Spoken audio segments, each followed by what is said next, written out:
everyone, my name is Emily Luxton and I'm a travel blogger from Weymouth in Dorset. I've been working with the Arts Development Company to create some guides around how brands like museums and art galleries can work with digital influencers. We recently did a talk at Poole Museum followed by a Museum Hour Twitter chat, and these are kind of my top 5 tips for working with influencers after those 2 events. Well, the first tip is something that I've already talked about, which is finding the right influencers for your brand and your audience, and making sure they're the right fit for you. So you want to think about what audience you're trying to reach, what your goals are with the campaign, and then find the right blogger and work with that blogger to create the perfect campaign to meet those goals. My second tip would be about photography, because blogging is particularly visual, especially on social media. So if it's feasible, try to think about your museum's displays in terms of photography.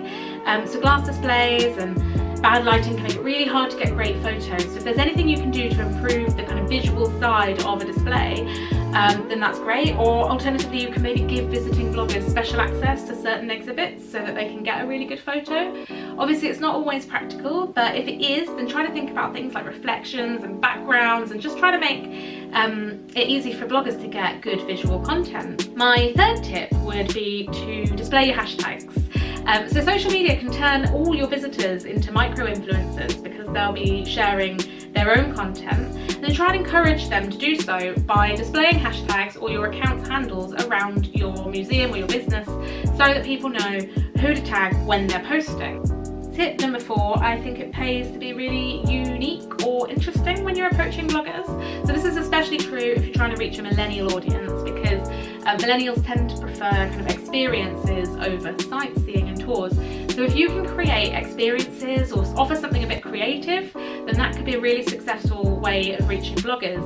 So for example, I've recently been invited on a treasure hunt at a museum.